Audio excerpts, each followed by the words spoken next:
we wanted to bring back the stories, and if the bombings started, we would try and bring back those stories too. Good morning! Back in 2002, Iraq was still reeling from the effects of the first Gulf War. With the second war on the way, the Canadian peace team went to visit people who had been most affected by the bombings in the 90s, like Isra, who had lost her arm in 1999. And one of the questions, which I thought was rather inane, was like, what's your favorite food? And she said, food is not important. We eat what we can get, but what I really would like is an artificial arm. There were 4 women who went from Vancouver.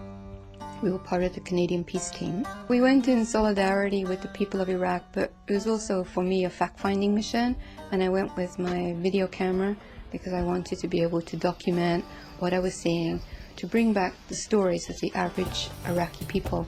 Everyone was saying that the bombing is going to start in 10 days, and we knew that we were going to be there for 2 to 3 weeks. How do you feel when you hear George Bush Sr. and now his son saying we have no argument with the Iraqi people? He says he's going to liberate the Iraqi people. You'll be fighting not to conquer anybody, but to liberate people. How is he going to do what he plans to do? By bombing, by killing. He's just going to bomb and destroy. When he destroys the water, he's destroying us. When he hits the electricity, he's hitting us. The bridges, it's us, the people. For me, I'm not taking any precautions. I'm not putting water aside. I'm not buying any medicine. I'm not even thinking about it. I have to maintain a proper life for my kids. So I don't think I would have time to think about war or what is going to happen. Unfortunately, people all over the world, including the city of Vancouver, would soon have to begin thinking what was going to happen if there was a war. Do you think there's growing opposition to the war in Iraq? From what I can tell, I think it's happening not only here but in the United States, which is where it's most important. I think there's an immense amount. We're just not hearing about it. Well, I think this is the perfect thing to do, is to have large demonstrations in every city and town across Canada. I think that's one of the best things that can be done. It sends a real message. And it was loud and clear.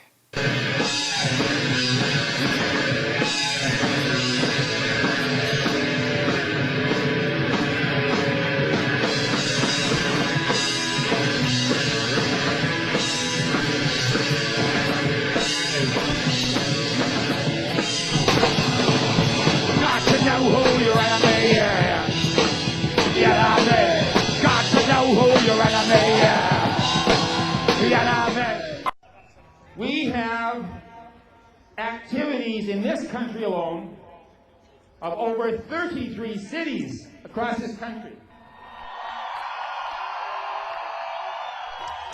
But Canada is not alone.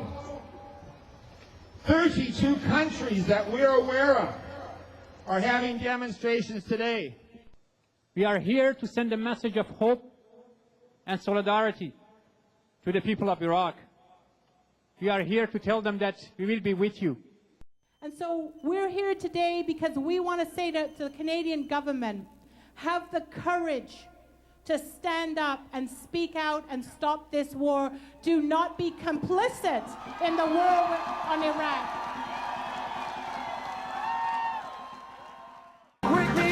Wake me up, each one of us out there, save this house.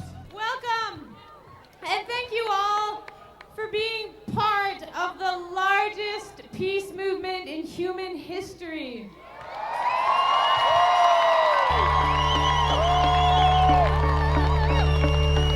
The optimism at the time was incredible.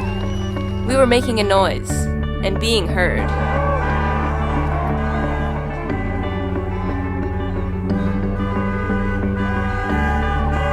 I'm outside of the U.S. consulate because I want the American people to know that I don't agree with an imposed war on Iraq. I've demonstrated and protested a lot over the years, but it's never been this much fun. There's music and there's a good spirit and there's a feeling among people that, well, not that we're winning, but we're sure not beat.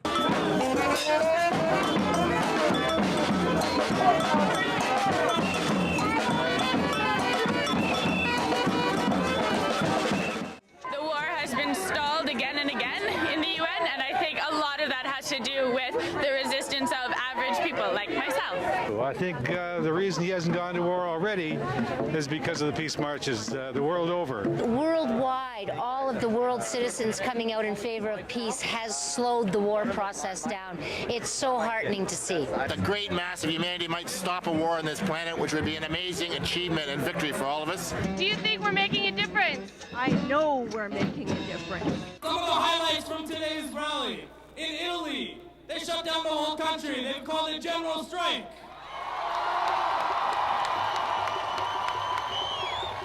In Spain, 5 million workers have put down their tools today and done a temporary work stoppage against the war on Iraq. 5 million. We have slowed them down, and now we have to do everything we can to stop the war. If the war starts, we will be forced to escalate our resistance. We have to do everything possible to stop a mass slaughter.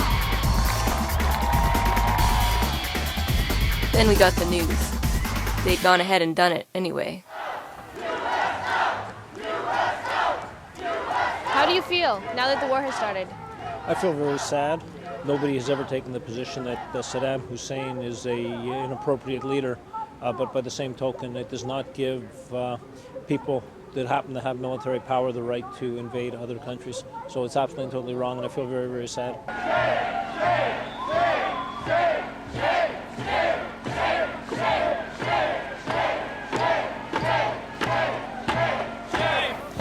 All through that week, efforts were kept up, and the people continued to protest.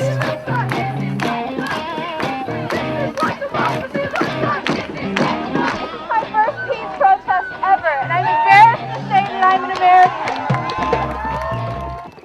American. Our Creator put us on this earth, and there's no way that our Creator would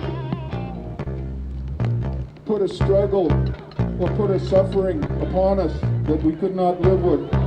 It's our duty to come out to events like this and find within each other what it takes to make our spirits strong. 1 year later, there was still plenty of anger to go round. I read in the National Post, and it was confirmed by the Vancouver Sun, that you all had forgotten about the war. Is that true? Have you forgotten that a year ago, a criminal, murderous action was taken against the Iraqi people? Have you forgotten? Have any of us forgotten? Have you forgotten that we told them there's no evidence of weapons of mass destruction? You know, this outpouring of people in Vancouver in solidarity with people who are doing this all over the globe is about standing up for humanity. As always, we were in good company. Dr. Chomsky, do demonstrations like this make a difference? Oh yeah, they make a huge difference. In fact, they reach two different constituencies. They're noticed by people in power, and they worry them, and they have to adjust at least their tactics and ultimately their policies. But more important than that, they reach the demonstrators and the community that they're a part of, and just inspire them to go on to what really matters, which is day-to-day activities. The big demonstrations, big mass actions are an important part of it, but they're only a part. I mean, the main part is just changing, understanding, activism, engagement, and sure, it makes a difference.